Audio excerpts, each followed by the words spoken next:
ang kaduda-duda doon sa sinabi niya, kailangan mag-coordinate tayo sa Interpol dahil may mga fugitives tayong kailangang makuha. So ano yun, quid pro quo?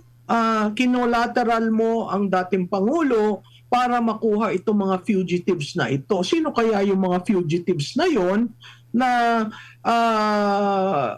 worth more than a previous president? No? Explanation niya yan. Maraming kumakalat na ang sinasabi fake news daw yon. Hindi ho. Pakinggan ho nyo ang Pangulo. Kasi siya mismo ang nag-explain na yun ang dahilan.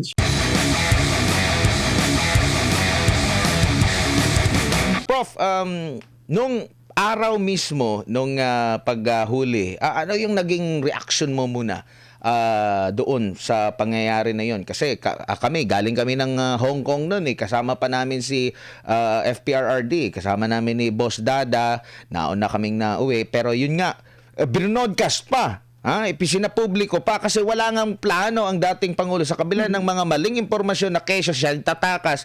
Binodcast pa kasi hindi siya haharapin niya at hindi siya natatakot. Kumbaga, binodcast pa kung kailan siya uuwi. Actually, napaaga pa nga ang kanyang pag-uwi. Prof. Alam mo, Admar, ang medyo nakakalungkot dun sa nangyari, hindi man lang pinalabas sa eroplano. Parang nung nakita ko, sabi ko, ano kaya ang mangyayari nito? Kasi ang nasa isip ko, yung nangyari kay Ninoy na pumasok sa eroplano, tapos hinanap, tapos inakos. No? Galing siya ng travel, siguro naman relasyon pantao yung pauwiin mo siya at dyan sa eksenang pinapakita nyo, sinabi nung isa, kung ako nga ho ang masusunod, pauuwiin ko muna kayo, makapagpahinga at magkuha ng maleta kasi hindi ordinaryo yung nanggaling ka sa Hong Kong tapos dadalhin ka kaagad patungo sa The Hague.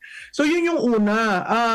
Kung ang sinasabi ng mga leader na politiko, orderly at peaceful, bakit dapat, di ba, ang unang-una, pakitaan mo ako ng kopya ng kung ano yan, kung ICC warrant of arrest ba o red notice na galing sa Interpol. Yun hindi malinaw.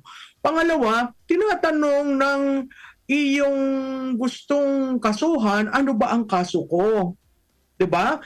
Natural yun. He being a former prosecutor, gusto niyang malaman ano ang kaso ko at saang korte may ganyang desisyon. So basic, yun yung mga basic. Kaya nga sabi ko, itong procedural problems na nangyari kay dating Pangulong Duterte, hindi yan isa sa tabi ng ICC. Kasi lumalabas from the very start, political persecution yung nangyari. Tapos hindi siya sinabihan na, tanong siya ng tanong, saan nyo ba ako dadalhin? Diba?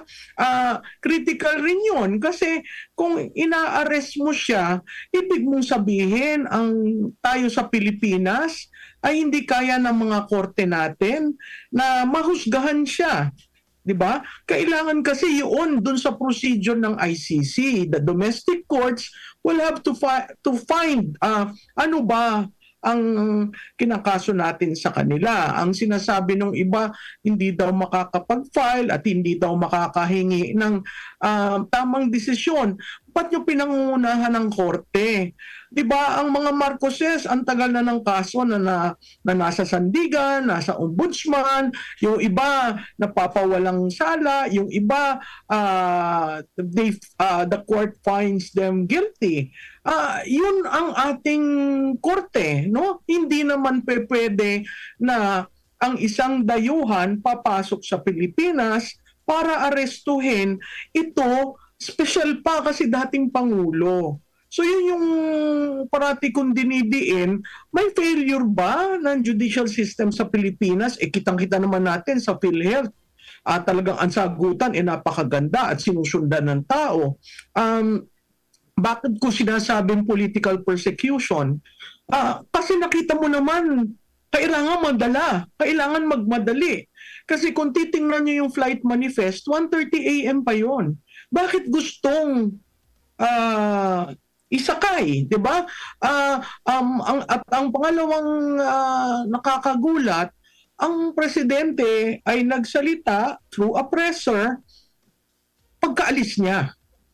'Di ba? Yun yung kwan na bakit hindi ka pwede magsalita habang nandito? Bakit hindi mo i-explain, no?